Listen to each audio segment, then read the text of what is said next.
Bud Not Buddy by Christopher Paul Curtis, Chapter 5. Being on a lamb was a whole lot of fun for about 5 minutes. Every time my heart beat, I could feel the blood pushing hot and hard on the inside of my sting spots and the bite on my hand. But I couldn't let that slow me down. I had to get out of this neighborhood as quick as I could. I knew a nervous-looking, stung-up kid with blood dripping from a fish head bite and carrying an old raggedy suitcase didn't look like he belonged around here. The only hope I had was the north side of the library. If I got there, maybe Miss Hill would be able to help me. Maybe she'd understand and would be able to tell me what to do. And for now, I could sneak into the library's basement to sleep. It was a lot later than I'd ever been up before, and I was kind of scared of the cops catching me. I had to be real careful, even if it was the middle of the night, even if I was crouching down, sneaking along the street like pretty boy Floyd. At the library, I walked past a row of giant Christmas trees that were planted on the side of the building. There was a door on the side with a light burning above it, so I kept walking in the shadows made by the big trees. When I got to the back windows, I almost busted out crying. Somebody had gone and put big metal bars on the windows. Even though I knew it was useless, I tried tugging at the bars, but they were the real McCoy, solid steel. I headed back to the Christmas trees. They were low enough to the ground that no one could see me unless they were really looking, so I started opening my suitcase. Most folks don't have sense enough to carry a blanket around with them, but you never know when you might be sleeping under a Christmas tree at the library, so I always kept mine handy. I untied the strange knots that the Amoses had put in my twine and opened the suitcase. I could tell right away that someone had been fumbling through my things. First off, whenever I put the blanket in, I always folded it so that it stops all the other things from banging up against each other. Those doggone Amoses had just stuffed it in without paying no mind to what it was mashing up against. I lifted the blanket out and saw that everything else was still there. You might be able to say that the Amoses were some mean old nosy folks, but you couldn't call them thieves. I picked up the old tobacco bag that I keep my rocks in. I could tell by the way the drawstring was pulled that the Amoses had been poking through this too. I jiggled it up and down in my hand a couple of times, and it felt like none of the rocks was missing, but I opened it to count them anyway. None of them was gone. Next, I pulled Mama's picture out of the envelope. I kept it in and held it so the light from the library side door would shine down on it. It looked like the Amoses hadn't heard it. This was the only picture of Mama in the world. Running across the top of it was a sign that was writ on a long, skinny flag. It said, "Boys and girls, follow the gentle light to the misbegotten moon park." Underneath the sign, between two big wagon wheels, was Mama. She was about as old as I am now, and was looking down and frowning. I can't understand why she was so unhappy. This park looked like the kind of place where you could have a lot of fun. In the picture, Mama was sitting on a real live little midget horse. It looked tired and dragged out like those big work horses do, but it had a teeny tiny body with a big sag where most horses have a straight back. Mama was sitting right in the middle of the horse's back, riding him side saddle, except there wasn't any saddle, so I guess you'd have to say she was riding him side sag. She had 2 6-shooter pistols in her hands, and the way her face looked, you could tell she wished she could have emptied them on somebody. And I know who that somebody was. Mama told me it was her father, my granddad. He'd gone and ruined everybody's fun that day by getting in a big fight with my mother about the gigantic white 25-gallon Texas cowboy hat that she was wearing. Mama used to tell me, "That hard-headed man insisted, mind you, that I wear that horrible hat." The hat was almost as big as Mama, and you could see it was fake because as tall as it was, no real cowboy could have worn it without getting it knocked off his head every time he rode under a tree or some telegraph wires.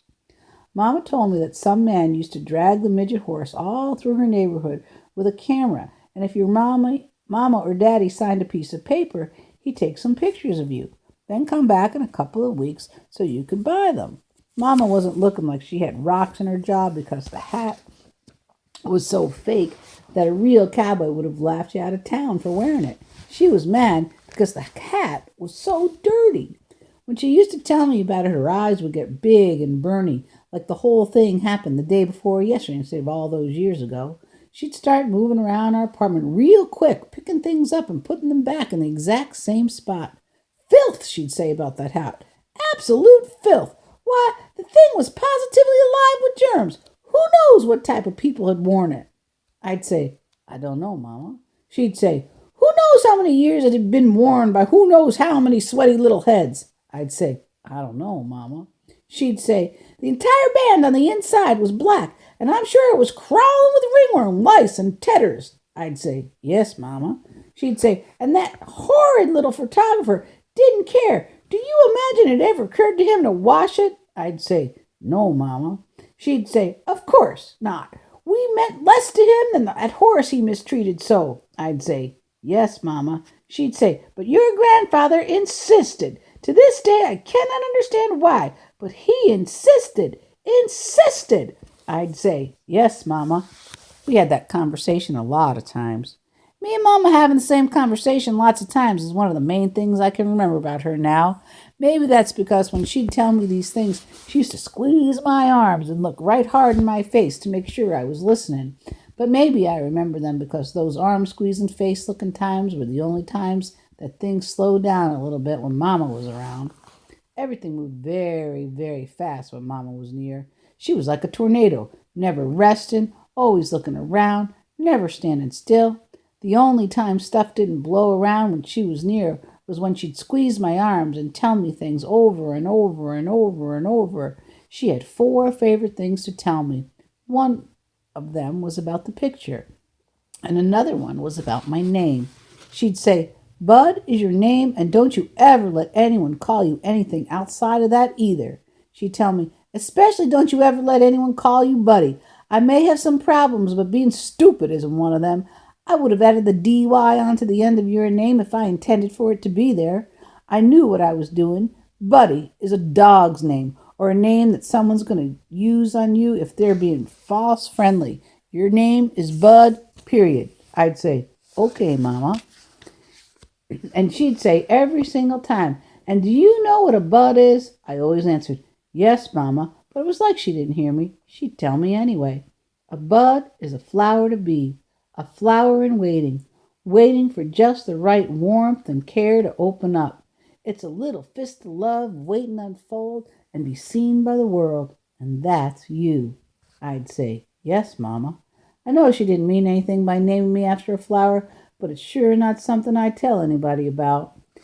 Another thing she'd tell me was, don't you worry, Bud. As soon as you get to be a young man, I have a lot of things I'll explain to you. That didn't make me calm at all. That was Bud Caldwell's Rules and Things to Have a Funner Life, Make a Better Liar Out of Yourself, number 83. Rules and Things, number 83. If an adult tells you not to worry and you weren't worried before, you better hurry up and start because you're already running late. She'd tell me, these things I'm going to explain to you later will be a great help for you.